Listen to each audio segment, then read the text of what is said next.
Okay, so let's move on. Let's talk about number 7. I know we're covering a ton of content here. So, if you go back, listen to the audio, watch the video, I'd highly recommend you print off the follow-along guide for this section so you can do your lonely work. We're going to cover that at the end of this session. Number 7, action-type questions.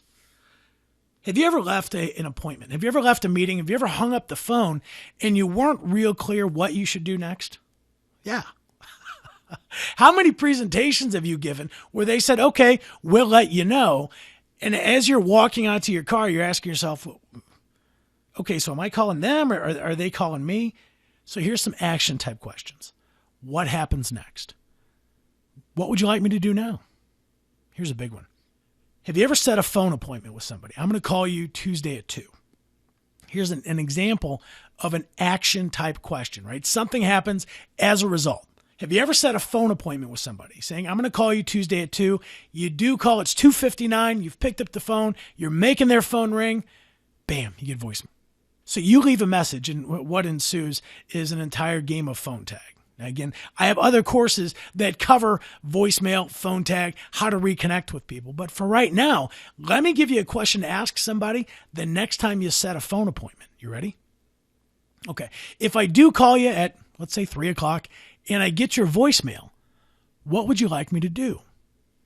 Let me give that to you one more time. If I call you at 3 o'clock and I get your voicemail, what would you like me to do?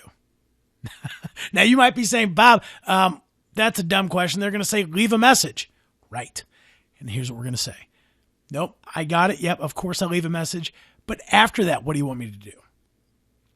And what we're doing is we're walking them through a scenario before it happens. The odds of them telling you, well, just keep calling me and hope you get me, pretty small. What they might say is, well, if you get my voicemail at 3 o'clock, try me again at 6 o'clock because that's when I'll be home. Or if you get my voicemail at 3 o'clock, send me an email. Or if you get my voicemail at 3 o'clock, here's my cell phone number. Call me on this number. See, asking questions is all about helping our prospects define the reality that they find themselves in right now. See, it's our job to help people define what's going on, to tell us specifically what's happening, and then what to do next. Can you imagine leaving a meeting where they didn't say no, they didn't say yes, and it's left kind of vague, and instead of you walking away thinking and hoping, well, I guess they'll get back to me, if you were to ask, what would you like me to do now? Where do we go from here? Tell me what it is you'd like me to do next.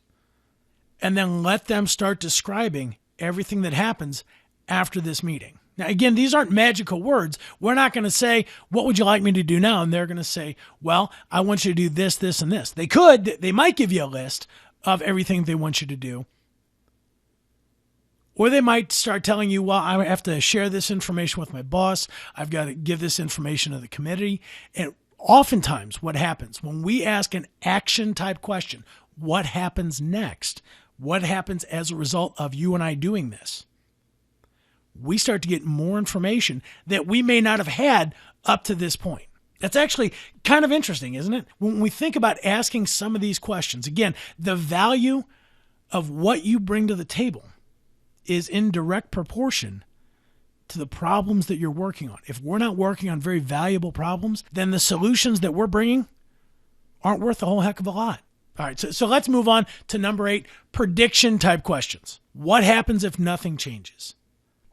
I love this one. If you could look 5 years into the future and this problem no longer existed, what would be different?